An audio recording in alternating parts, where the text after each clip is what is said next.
আসসালামু আলাইকুম ওরহমতুল্লাহি ওয়া দেশ এবং প্রবাসে যে যেখানে অবস্থান করতেছেন আশা করি আলহামদুলিল্লাহ সকলে ভালো আছেন আর ভালো থাকেন, সুখে শান্তিতে থাকেন এই কামনা করে আজকে আমার এপিসোড আমি আরম্ভ করছি। তো আশা করি সকলকে আল্লাহ পাক রব্বুল আলামিন ভালো রাখছেন। এই যে দেখেন, আমি আজকে যে জিনিসটা আপনাদেরকে দেখাইতে যাচ্ছি এটা হইলো আমাদের দেশে তিল গাছ বলে, অনেক দেশে আবার গয়লা বলে, ঠিক আছে? আর অন্য কোনো নামে যদি আপনার এলাকাত বলে তাহলে কমেন্টে আমাকে জানাবেন। এই যে দেখেন তিল গাছ, কত মধুর পোকা দেখেন। আপনার এই তিল গাছ থেকে মধু সংগ্রহ করতেছি। তো আমি আজকে অন্য একটা বিষয় নিয়ে আপনাদের সাথে আলোচনা করতেছি, যে আলোচনাটা নিয়ে আপনারা যদি জেনে রাখতে পারেন এবং বুঝেন তো অনেকটাই উপকার হবে, ক্ষতি থেকে বাঁচতে পারবেন এবং উপকার হবে। এই যে দেখেন বিশাল এক তিল গাছ। এই যে এখন আমরা এই তিল খেতে আসি। এটা এমন একটা পাতা, দেখেন তিল পাতা কত সুন্দর শরীর মতো হয়ে থাকে। এই যে তিল পাতা, আগেকালের দিনে দেখতাম মাছাচিরা বলতো এ তিল পাতা নাকি গৈসা, তিল পাতা গৈসা, তিল পাতাটা নাকি মাথা ধুইতো, ঠিক আছে? এখন এ তিল পাতার এত গুণ রয়েছে তিল পাতার মধ্যে, যে তিল পাতাটি না জানলে নাই হবে। এ দেখেন কত সুন্দর ফুল এবং তিল গাছ।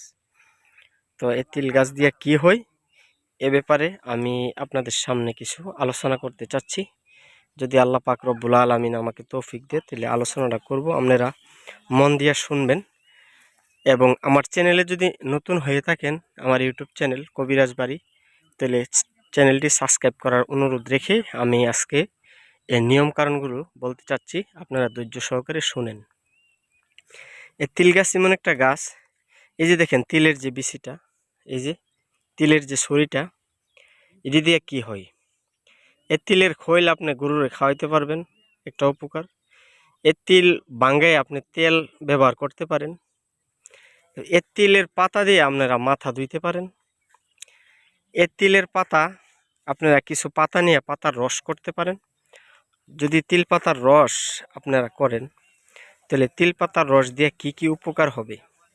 এই তিল পাতা যাদের মাথা চড়া থাকে, অনেক সময় মাথা গরম থাকে, মাথা দিয়া গরম শীষ উঠে, মাথা জ্বালা যন্ত্রণা করে, মাথা পোড়ায়, তাইলে অনেকগুলা তিল পাতা এভাবে আমার মতো ছিঁড়বেন, কৃষকের মতো ছিঁড়া এই তিল পাতাগুলি রস করবেন, ঠিক আছে? এই যে তিল পাতা, এই তিল পাতাগুলি রস করবেন, রস করে সেরা আপনারা একটা বোতলে সংরক্ষণ করবেন। বোতলে সংরক্ষণ করার পরে এই তিল পাতার সাথে আপনারা নারকেল তেল দিতে পারেন। নারকেল তেল আর তিল পাতার যে রস করা তেলটা, এটা একসাথে মিক্স করবেন। মিক্স করে আপনারা টানা 11 দিন পর্যন্ত ব্যবহার করবেন। 11 দিন ব্যবহার করার পরে আপনারা 2-3 দিন ব্যবহার করলেই এই তিল পাতার গুণাগুণ সম্পর্কে আপনারা বুঝতে পারবেন, ঠিক আছে? এই তিল পাতা সম্পর্কে বুঝতে পারবেন, তাহলে বোঝার পরে আপনারা এটা ব্যবহার করবেন। আর এতক্ষণ আপনাদের সাথে আমি ছিলাম খন্দকার মোহাম্মদ হাবিবুর রহমান। আপনারা যদি আমার ভিডিওটা ভালো লাগে তাহলে চ্যানেলটা সাবস্ক্রাইব করে দিবেন এবং আমার সাথেই থাকবেন। এতক্ষণ আমি আপনাদের সাথে ছিলাম, আমি খন্দকার মোহাম্মদ হাবিবুর রহমান।